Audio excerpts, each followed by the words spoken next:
Welcome to Drinks in the Library, the only library where drinks aren't just allowed, they are required. I'm your librarian host, Gigi Howard, and each episode I'll be interviewing a guest about a much-loved book that we will be pairing with a drink for you to enjoy along with us or consider for your next book club meetup. As always, stay curious and support your local library.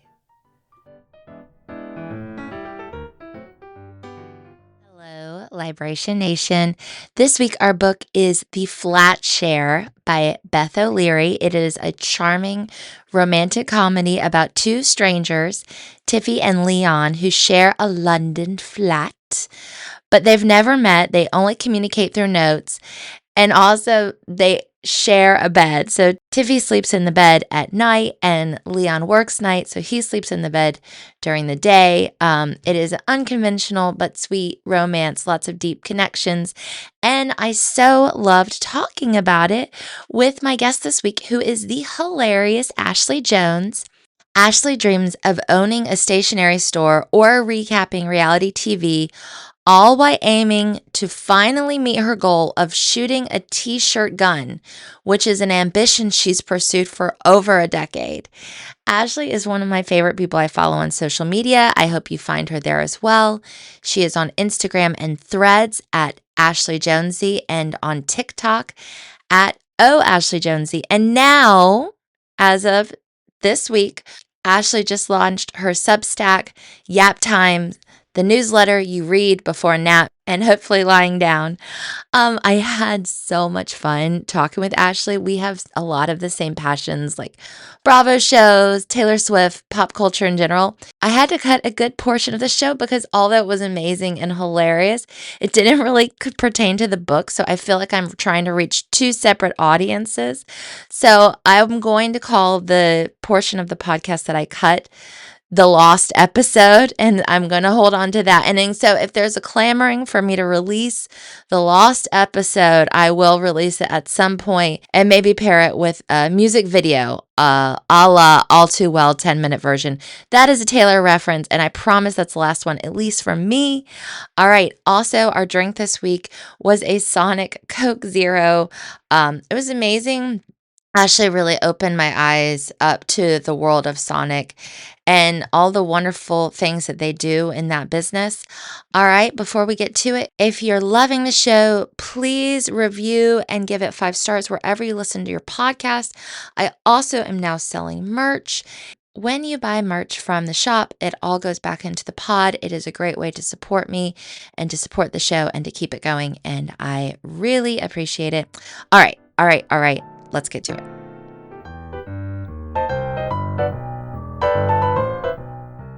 I was like, Mom, I'm going to be on a podcast. And she was like, where do I tune in? And I was like, I'll send you the recording. It's fine.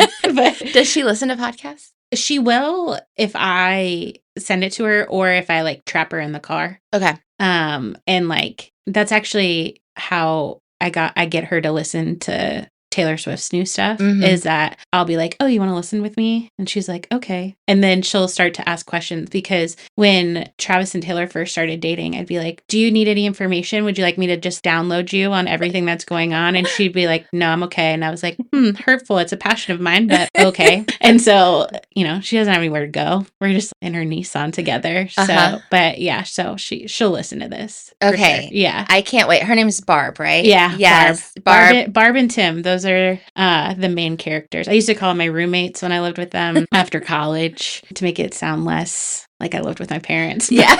Okay. So I have to tell you, and I've told you this already, but like for anyone listening to this, like stop the podcast and go online and follow it's Ashley Jonesy, right? It's your handle, Ashley right? Jonesy. Yeah. Ashley Jonesy is the funniest person on the internet. Thanks. You're like one of my favorite people that I follow. And so we were just starting to dive into it. But on the day Taylor and Travis got engaged, you were posting and I was like eating it up. I was obsessed with it. So how was that experience for you? Well, I was at work and I was getting in my car. And as one does, I sit in my car for a while and just look at the internet before I start driving. And my friend Emily texted me, "Oh my God." And I was like, "They've broken up. Like, this is the worst day of my life. Like, what am I going to do?" I immediately knew what she was talking about. And so I went onto Instagram, and it was the engagement picture. And it was like a week after the 3-hour like podcast. Yes. And so I was screaming in my car outside of work. There were like coworkers like walking to lunch, and I was like screaming in my car, like, "We did it! Like we have done it." The day one people know. They said it couldn't happen. They said it could be done. And so I was screaming, and I just started recording a video saying that we got engaged. That I was engaged, I think is what I said. I said, "I'm engaged. I have to start planning a wedding." And I know that was like very excessive, but I was like, I got to make a Pinterest board. Where's our like bachelorette party going to be? Yeah. I still think as a single woman in my late 30s, I'm going to be 39 in like 2 weeks. Okay. Happy birthday. Thanks. Me and Tina Turner have the same birthday. Oh, great. We do not have the same legs, but same vibe, I think. Yeah, for sure. But yeah, so I was just like, what if I just had a bridal shower for Taylor Swift, but for me, where I just like register for things. Okay. Like, why do married people just get it? Yeah. Like, why don't I'm getting married? I'm invested. Yeah. I mean, I'm not like in a creepy outside their bushes kind of like fan. I just like love. And I just feel like if like Travis, I started following the New Heights podcast during the Kelsey Bowl. Okay. And I love like Philly teams. And so I love the Eagles. And so I was introduced to the Kelseys through Jason. He's more my type. Okay. Travis looks like he smells really good, that he'd be too like cute to talk to in person. Okay. Yeah. So I think I'd be overwhelmed. Yes. But we could talk about wrestling or whatever. And anything. I like WWE, and we could get into it. Yeah. But yeah. And so I fell in love with them. And then like the whole relationship, I was just like, this is adorable. Love the Kelseys, love the whole Kelsey fam. Yeah. Kylie's great. I love Kylie. Yeah. She's my number one competition in the podcast game, but I respect her. Yeah. No. And I think that me having, my mom being my number one fan, we're really going to drive the numbers up for drinks in the library. Yeah, me and Barb are really we're gonna get you to number one. Okay. So watch out, Kylie. Yeah, watch out, Kylie. Not gonna lie, me and Barb, we're coming for you, girl. Taking it right to the just top. Just kidding. I love you so much. Yeah, we love you very much. Okay, but yeah, I think that was a good point. So going to our book, which is The Flatshare. Yes. And so talking about Tiffy, I had to write her name down because so I read this a while back. Yeah. And then I was like going over things, pulling it back together. I'm like, oh yeah, I remember this, remember that. But I keep wanting to call her Taffy. Let's do it. Taffy. Yeah. So Tiffy gets into the Flatshare. What is this story about? Yeah. So I'm going to do my best to not go on a tangent. But basically, Tiffy's boyfriend, on again, off again boyfriend, breaks up with her and says she needs to either pay so much rent, I think, or find her own place and move out. And so she finds an ad. It's this ad in the paper, and it was, have to share a flat. We have to share a bed, but I work nights. Like, it won't be an issue. Which in theory, you're just kind of like, now I guess I would be like, ugh, like, bed bugs, like, I don't know. But she's desperate, so she is like, I'm going for it. So that's the premise. And they start by like still leading very separate lives. Like, he has a girlfriend, and she only talks through her at first.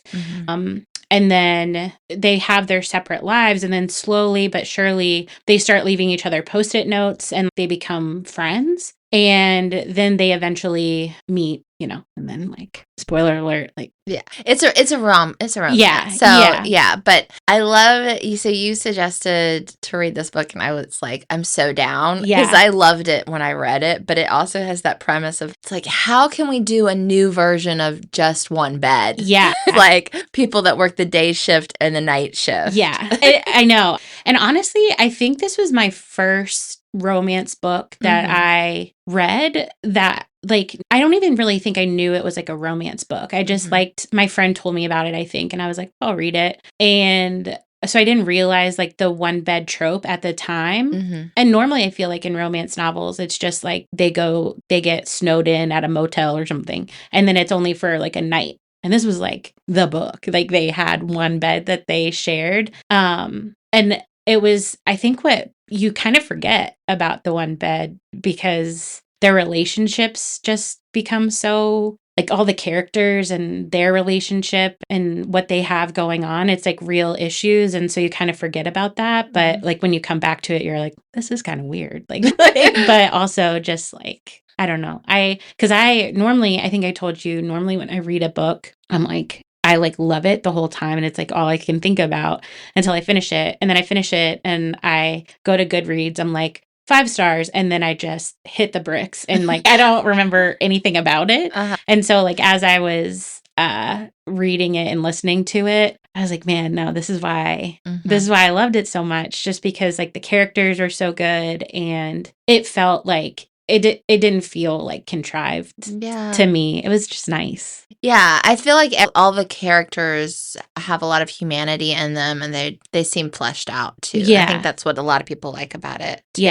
Yeah. So, and I always ask, and maybe it was recent, but I always ask, who were you when you read this book? Yeah. So I want to make sure I remember, when did it, I think this came out before COVID. It came out April 2019. Yes. So when I read this book, I had just finished reading Where the Crawdads Sing. And I read it because I felt like so many people were like, you've got to read this book. And I was like, okay. You know, like I was reading books because like people said like, you should read this book. And I was like, it was enjoyable. That book, I was like, we've got 18 pages about a cricket sound. And I just don't think like I'm built for this. Like, you know, and so I would like finish it. I would finish a book and be like, all right, what's next? And then I enjoyed reading, but sometimes when a book was heavy, it felt heavy. And I really like reading like memoirs and stuff like that. But there was one, this is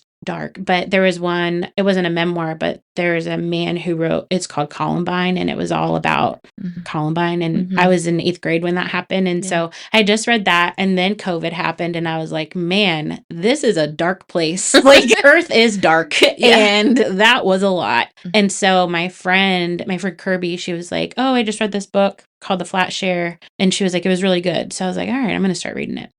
And I loved it. I was like, these characters are great. This like feels like it's going to have like a happy ending. And then I just was like, I think I'm just going to start reading books that make me happy. Like, I don't really want to read thought-provoking stuff. Not that this wasn't thought-provoking, or romance novels aren't thought-provoking, but it was just like, I like that I know that I can read a book that's going to have a happy ending. Like, I don't have to read something that's going to like, I don't know, confuse me. Or like, I'm already a Taylor Swift fan, and Harry Styles drops riddles all the time. And so I'm always like, I'm fighting for my life out here, you know, trying to figure out what pop culture people like Rumpelstiltskins are doing. Like, I want to read a book that's like happy. And so that's kind of where I was. And I just remember when I was finished, I was like, man, I really loved that. I really loved the characters. It was like a book that I like thought about. And so then it just became the book I recommended to anybody who's like, I'm looking for something like that's like a nice read. And I'd be like, The Flatshare by Beth. Like I would just like, I just think I became, you would have thought I had like a promo code for it. The amount of times that I like tell people like, read The Flatshare. They're like, okay. I'm like, have you read it yet? So your numbers tick up. Seriously, I'm like, I'm making 10 cents for every time I say Beth O'Leary, The Flatshare. I'm not. You're like, I'll come on your podcast. Yeah, I'll come on. Yeah, swipe up. Ashley 10. No, I'm just kidding. But Beth O'Leary, if you're listening, I love you so much. Because now I've read there's I think 2 of hers that I have like in my queue that I haven't read yet, but I just love the way that she like builds characters. And I also like hate drawn out breakups in like romance books, and this one wasn't like she writes books that are just very much like, oh, this makes sense that it would happen, and then we can just, it's like progressive. It's not like miscommunication. It's just my least favorite, because it's just like, just talk to him. Yeah, you're making a lot of assumptions, right? Yeah. But in this book, it wasn't like that, so I like that a lot. Yeah, it's a excellent. I would say it's like excellent romance too. Yeah, for sure. Yeah, and they're British. They're fancy. They're fancy. Yeah. I don't like she explains like what accents sound like, and I'm like, I don't know what that means. They're like South London and Irish. I'm like, I know what Irish sounds like, and I know what British sounds like. Yeah. Or English. Yes. Accents. I'm not that worldly, so I'm just gonna say cool and move on. But it's just like, it was just so like magical to me. I don't know. Yeah. But I like loved it. Okay. What would you say is like the vibe of the story? I think that I think the vibe is that everybody has something going on that is like tough, but you show up for people that you care about. Mhm. And maybe that's just like a too easy of a way to explain it, but both characters, like Leon and Tiffy, they're both going through really tough stuff. Like Leon's brother is in jail or prison, and he had like a bad lawyer, and he has a girlfriend that like doesn't believe that his brother is innocent, and he's doing all that he can to like help him and be like support to him. And then Tiffy is getting out of a relationship that she doesn't realize has been like just emotionally manipulative, like, and kind of has started to believe like what her ex-boyfriend like told her about herself. I hate that. Yeah, and just very like gaslighty. Yeah. And this is also why I loved her. She is like an editor for DIY crafters, and so she helps publish books for knitters and crocheters and architects and like all of this stuff. And she doesn't make a lot of money, but she loves it so much. And I thought that was really refreshing, where it was like, I don't like to have a job that you're so passionate about. Mm. Like I liked that, and I am like, I love crafts, so I was like, yeah, Tiffy. And so I loved that, but they still show up for their friends, and they show up for other people, and they have empathy toward other people. And so there's a scene where Leon's brother calls, Richie calls, and he's calling from prison. They have like a landline, and Tiffy answers it. And it's the first time she doesn't even know he has a brother. And then he says like, oh, I'm calling from prison. And she was like, oh, I'm so sorry. And so you kind of feel like, I remember reading for the first time being like, oh God, she's going to like be so concerned that his brother's in prison, and she's not going to have empathy for him, and it's going to be like a thing. And then she's like, I'm so sorry. And then she's like, that's got to be really hard for you. And so her instant thought to be kind to him just was so refreshing, I think. And then just the way that Leon is really kind and caring to Tiffy as she processes through like her crappy ex-boyfriend and like everything that he did to her. He also works in palliative care. And so it's like, he's trying to help find that storyline.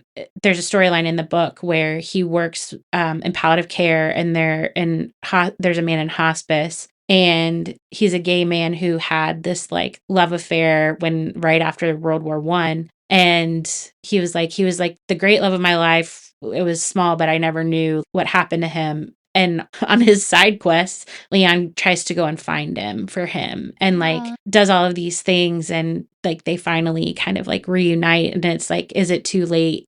But so it's like they're doing these things for people when they have these super heavy things going on in their lives. And it just is nice, especially now, I think, in certain times, that empathy is like free. I mean, it's not easy, right? And you can over empathize sometimes, but it's just like everybody is going through something, but we can still find it in ourselves to be like kind and understanding to others, because relationships are important, especially like good ones, good supportive ones. So that was a long tangent. I'm sorry. I loved it. I was like on it the whole time, like, preach. Yeah, because I was thinking about the knee-jerk reaction sometimes isn't empathy, but it's like, it's so important to have people who are your like supportive net. Yeah. Even if like maybe they don't agree with you or they don't see eye to eye, but they're just like, I see you're going through something. Yeah. And I'm a safe space to land. Yeah. Oh, do you know that Sarah Bareilles song? Is that Orpheus? Anyway, she said, "May my love be solid ground." I cry every time I hear that lyric. Sarah Bareilles, I love her. But yes, I like what you were saying about like Tiffy and her clothing, and like she does like dress outside the box and wear kind of wacky clothing, or a little bit different, a little eccentric, I guess. Yeah. Well, and it's because like I feel like she works in like a DIY crafty like world, which just sounds magical to me. And it's just, she likes bright colors and silly things and scarves, and she's not apologetic about it, which I think is great. And And it's like she like knows she likes it and who cares. And so I think I wish I had that confidence, because there's some stuff that I see and I'm like, oh, I would really like to wear that. Yeah. And then I just feel like if I wore it, people would just be like, poser, or like throw tomatoes, which is not true. Like, people don't care, but like, I don't know. I like when people express themselves and they feel confident in that. But like, sometimes if I wear like, I don't know, something like out of the ordinary, I'm like, everybody's thinking about it. They're going to like tell their friends. They're going to be like, this weird girl was wearing a color she never wears. I've never seen her before, but I could tell she'd never worn it. And, you know, then I'm spiraling. But I just love that about her. And I think it's interesting because it's like, it sounds like she's not a character that she lets people like walk all over her. But she was like with somebody that really made her like question herself and kind of doubt what she remembered, or doubt like just doubt herself, and just like how deep that can be. And I think whether it's maybe nobody's experienced this, but like I've had some folks in my life where they're just like, why did you do that? Or like, why don't say that? Or like, ugh, you're so embarrassing. And I think that like, yeah, I am, but I like it. You know, like sometimes you're just gotta like, yeah, I'm just like, yeah, I am cringy. And that's just how it's gonna be. Like, I don't know how to be any other way. Yeah. You know? And so I like that she really processed it. Like, they talked, like she went to therapy and she like processed it and was learning to feel confident about herself, and realized like, oh, that was just like that one person that was trying to make me feel small, and I don't need to take that energy on. And so I think like that was a cool storyline to see too. Like, I don't like, this person didn't really like, this person's opinion doesn't matter, and I don't need to take that energy on. Yeah. And so that's always like hard. It's hard to do. Yeah. But it was like a nice reminder, I guess. Yeah. Yeah. What kind of advice would you give to like maybe your younger self or someone else? Because we're talking, I mean, I feel everything you're saying right now. I love to dance. Yeah. And I'm not a great dancer, but like the second that the music's flowing, I am out there. I was at a K-pop Demon Hunter party. Love. And it was for 10-year-olds, but I was there for for you. Yeah, it was for me. And so I get out there and like, I was like, I can choose to like stand with the other grown-ups, or I'm going to go dance. Yeah. So I feel what you're saying, I guess. And so like, what advice would you have for someone else who feels this way? I think like I'm still trying to figure out what advice I would give myself today, but I honestly feel like I have paused doing stuff, or like Instagram, for example, or TikTok. Like, I was so afraid of what people would think if I like put my face on a video or like started telling a joke, because I was like, what if people are thinking I'm like phony, or like, ugh, she's trying to be funny, but it's just so cringy. And then I started to really like it. And now I don't really care. And I find that it's like pretty fun. And it's like, I don't really mind if people think I'm cringy. I also just kind of posted and I'm like, well, maybe that'll make somebody happy today. Yeah. Or it made me laugh. Yeah. Like, you know, so I think that it's just like, but for so long, I just didn't do it because I was like, oh, I'm not good enough for that. I don't know how to do those things, or I have to learn how to do everything before I even try. Yeah. And Amy Poehler has a quote, and she was like, I like people who do things before they're ready. And so I kind of like, I've always had that quote like, up around somewhere, but I've also been like, Amy likes those people. But like, I need to embody that, but that is not me. Like, I need to be ready for everything. And I'm a pretty like flighty person, but I think that would be my advice. Like, just try. And if it doesn't work, like, that's not a failure. It just means that wasn't for you. And I like, that has what's taken me a really long time to be like, oh, this is my hobby right now. And then maybe I'm not good at it, but it's okay to tell people you're trying something new. It's okay if that doesn't work out, because that just maybe gives somebody the confidence to try something new and be okay if it doesn't work out. Like, it's not failure. It's just, you tried something. Yeah. Like, we don't have to be the expert on everything. We don't have to monetize everything. You don't have to have a side hustle for everything. Yeah. Like, would it be great if I got like a promo code for something that made We're working towards it today. Yeah. Beth O'Leary, Flatshare, Ashley, 10. It's not even real yet.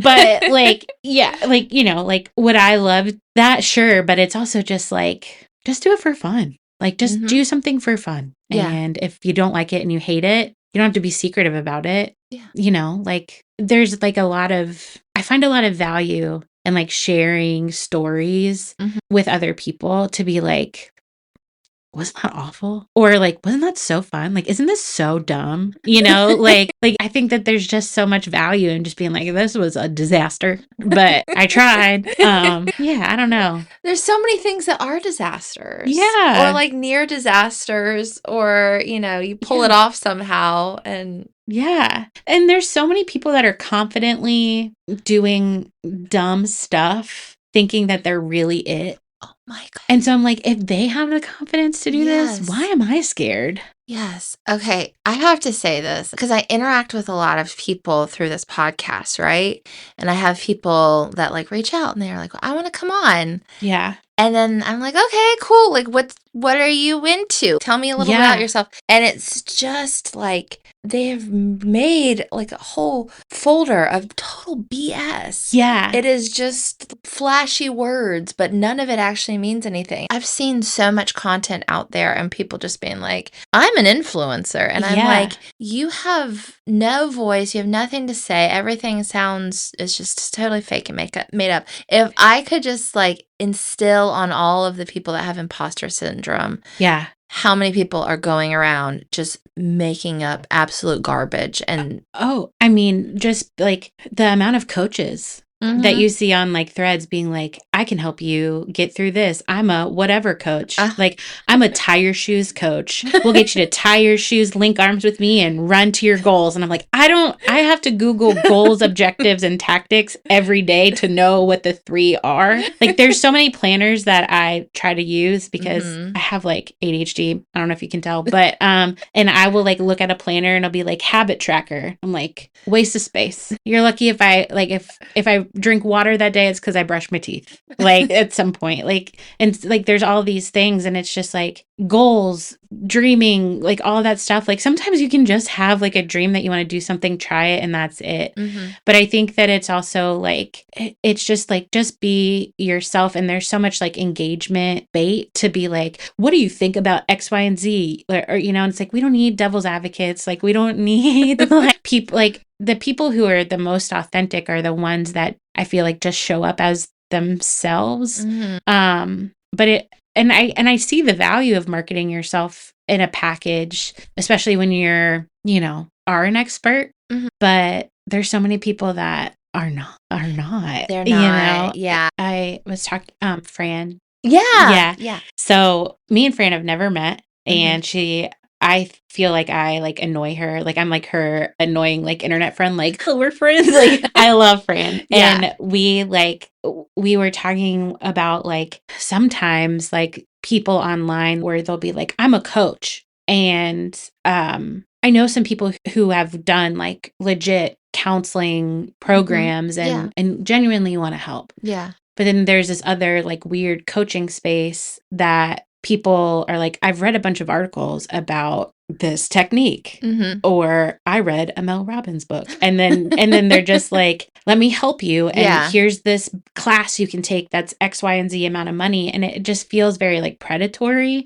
And so like those are the kind of people online where I'm like, ugh, no, like I don't like that. But there's value in like failing. Like there's value in like making mistakes and showing people that things aren't linear. I think especially publicly on social media, because so much social media is a highlight reel of like all these like wonderful things that are happening. But how refreshing is it to see that somebody else is having like a bad day, or that somebody else is like crashing out because this all feels like too much, like that's nice. I don't know. I just think that there's not a lot of value in like impressing people all the time. It's exhausting. Yeah, it is exhausting. And I don't know. I just hate that that's like the pressure. Yeah, it is a lot of pressure. And I always think about like, no matter how high you get, someone's still going to be higher than you. Yeah. You can't. Yeah. My thing, I don't know. I was always on, like on sports teams and stuff.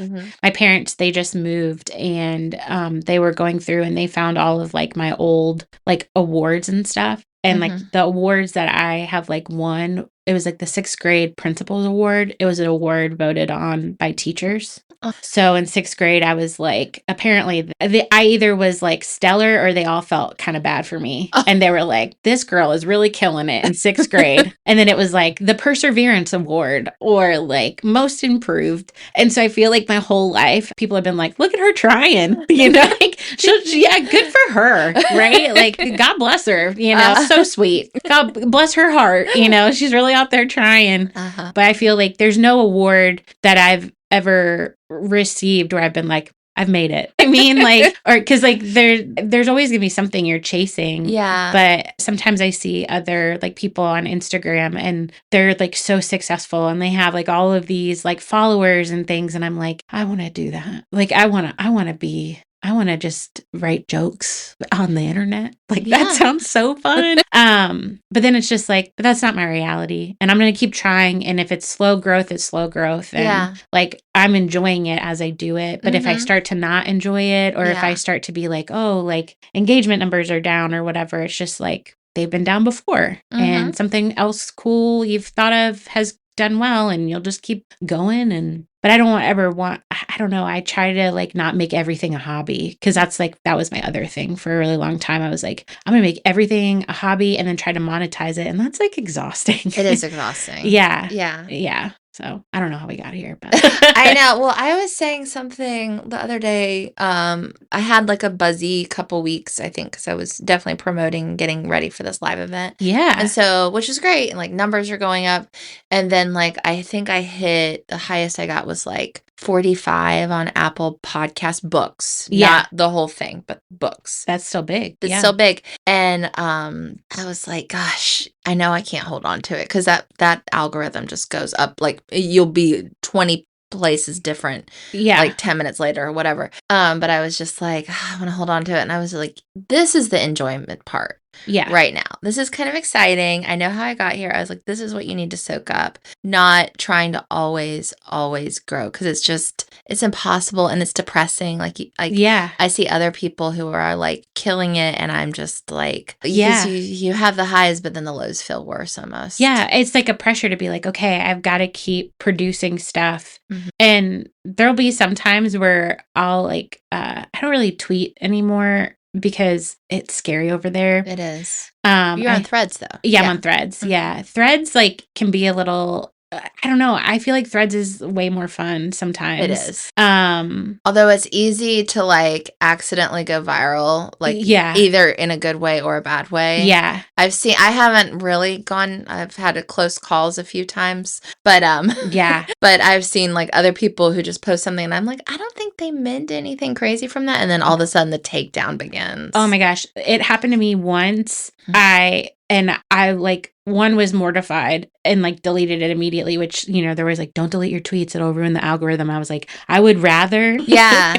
But I think what's happening is that people are not critically thinking. They're jumping to conclusions of like, and like everything is like rage. Yeah. And so it's just like, if we just take a second and like process it before we start trying to like cancel someone, like that would be a lot easier. A lot kinder. A lot kinder. I worked with college students the majority of my career, and I taught like it was like a 101 class basically. And we had to talk about like cancel culture and like what does that look like. And so I asked students, they were first generation college students, and so they came from like a variety of backgrounds, and we were talking about cancel culture. And I asked them once, I was like, so like, when should somebody be canceled? And they were like, I mean, I feel like being canceled for making one mistake like doesn't make a lot of sense.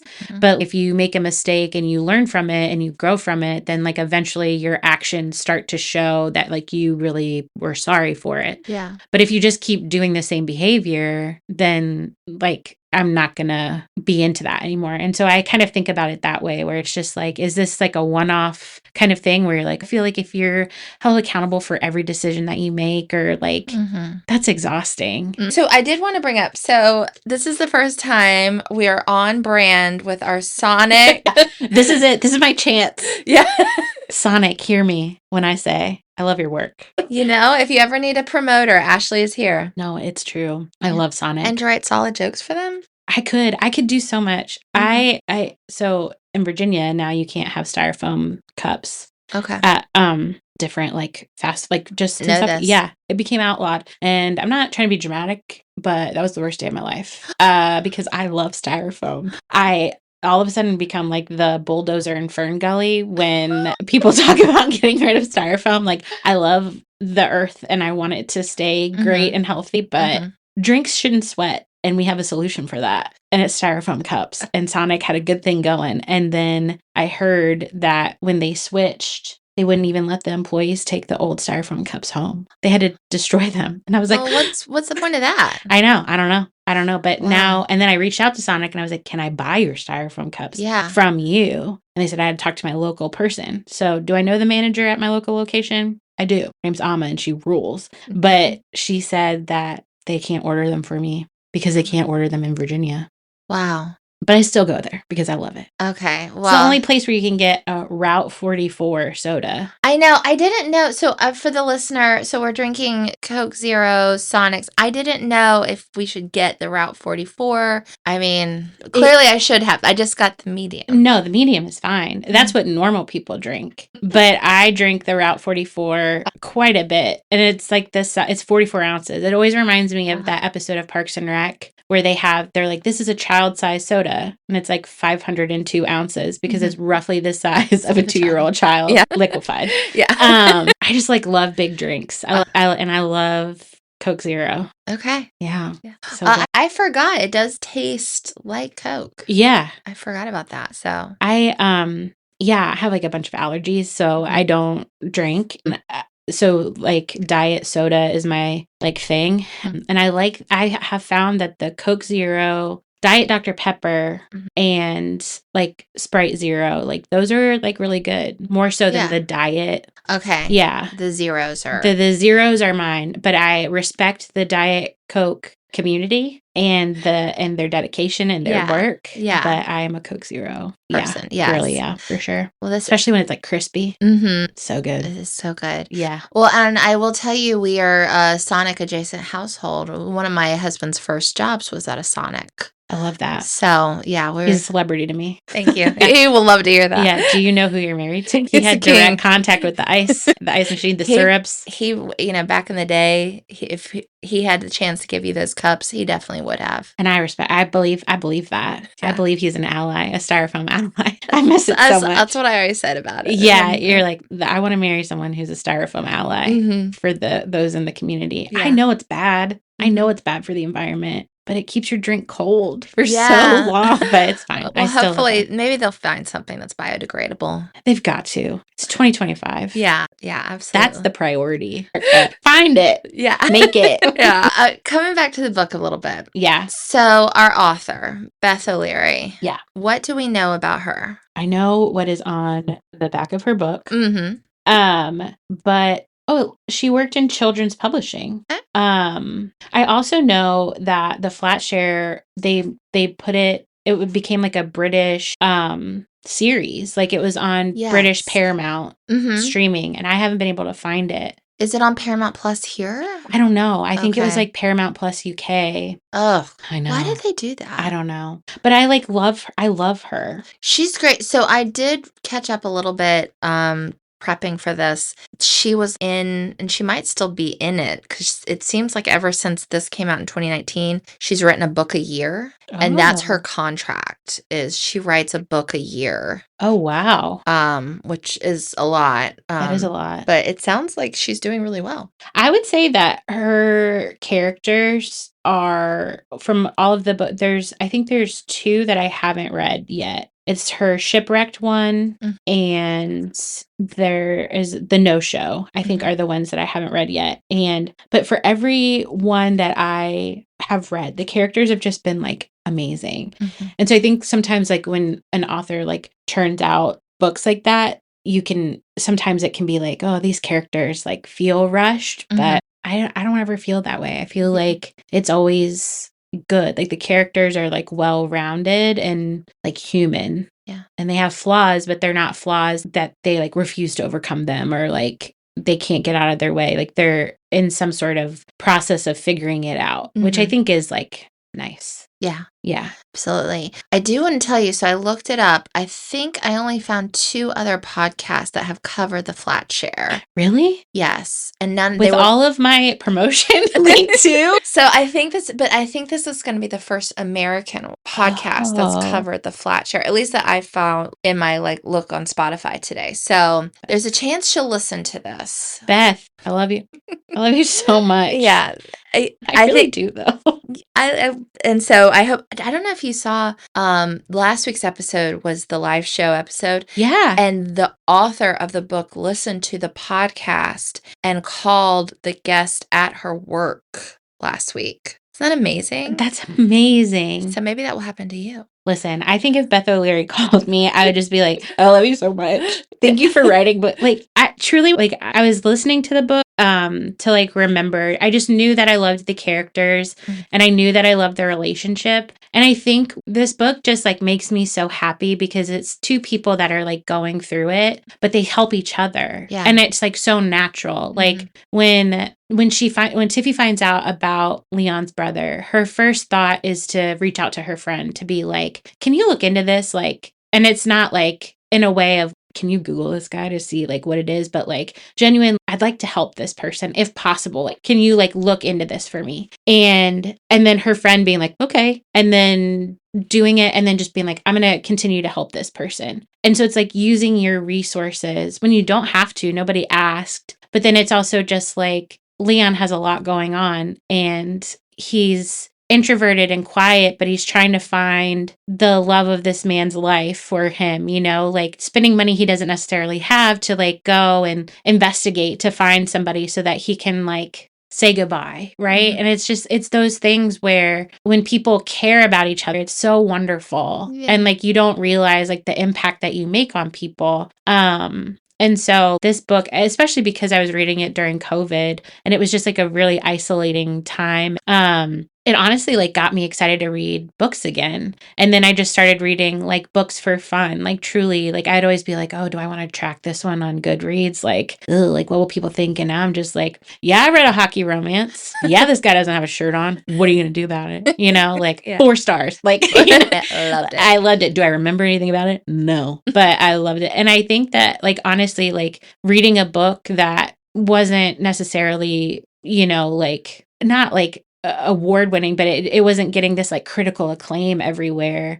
It's just like, it was just such a happy, like it was tough stuff in the book, but just such like a happy, fulfilling, like well-rounded ending that it was like, yeah, this is nice. Then like, I'm just going to keep reading books that make me feel like that. So I really do like, it was the first book where I realized like, I could just read whatever I want. Like, I don't have to read to make myself seem smart because like these books are smart in different ways. And it's also okay to read happy endings. You don't have to challenge yourself or like think outside the box all the time. I think because sometimes it's like some people choose to not like partake in like politics or stay like informed or know what's going on because like that's what they need to kind of protect their peace. But I think working in like education and stuff like that, you have to be aware. And when you're working with students that come from different backgrounds and perspectives, like you have to be aware. And so if you can read books that are a good, happy place and you kind of know like everything's going to end up okay in a world where like, you know, it's like what fresh hell, you know, will today bring, you know, like it's just so nice to know that like these 2 hotties are gonna fall in love.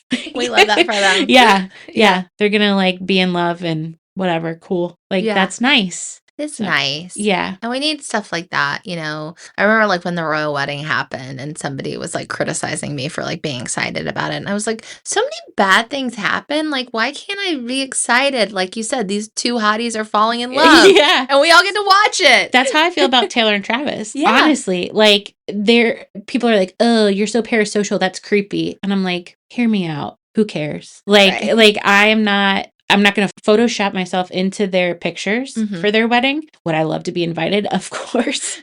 But I'm not gonna. Like, you know, but like but it's so nice to see like love. So Mhm. when Taylor and Travis get married, and like that, I love to have like a tiny mic on the street and cover it like the royal wedding. Yes, I would. But it's just like let people like stuff. Like if they like it, like as long as it's not problematic. I mean, you can make anything problematic. Just seeing like all of these like controversies and things that stem from different stuff. It's just like let people like what they like. Yeah. As long as it's not hurting anybody. And so Right. it's like the royal wedding is like fun, Yeah. and it's just like British people Yeah. being British. I mean, I don't know. I wish that people would stop expecting everybody to be perfect Mhm. and just allow for like nuance, Yeah. or like conversation Yeah. or like whatever, but because nobody's perfect No. and perfect is boring. Agreed. How many jalapenos would you give this book? For spicy, For spicy. so this was my gateway drug to spice. I would say it's a 2. Okay. Yeah. 2 for spice. That's sort of what I remembered. Yeah. Yeah. It's like not even 2.5. It's like a 2 for spice. All right. And it's like a slow burn too. Mm-hmm. You don't even really get any details. Okay. It's just the morning after. Mm-hmm. Yeah. Which is fine. Yeah. I've since grown. We're up to more jalapenos. Yeah, more jalapenos. Whatever. It's fine. Some of her other books, though, have been... The Road Trip was spicy. Okay. Road Trip was spicy. But yeah, this is like a good entry level, romance. For your first romance. Yeah. You're not going to be like, oh, God. But they said what? Yeah, but it's good. Who would you recommend this story to? I think, well, everyone. Right.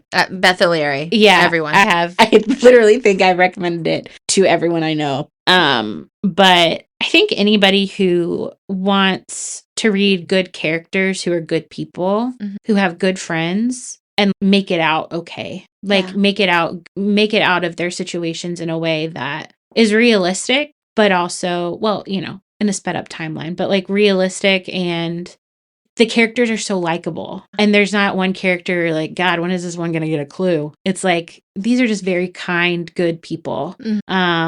Anybody looking for good characters where you can feel like happy at the end. Yeah. And happy for the characters. Yeah. Yeah. Because I like to think that like Tiffy and Leon, like in my head, Leon is Brett Goldstein. Okay. I don't really know what Tiffy looks like, who Tiffy would remind me of, like in real life. But like Brett Goldstein is like who I hope most men book characters are, because I love him so much. Yeah, he's great. Yeah. Yeah, he's great. Yeah. From Ted Lasso. Yeah. For people who don't know. Yeah. Roy Kent. That's it. Yeah. Yeah. There's like a few famous people that if I were to meet them, like I think I would be mute. Harry Styles, number one. No word would come. I think I just need to carry a note on me at all time to like hand to him, because it would just be a squeak. Like nothing would come out. Yeah.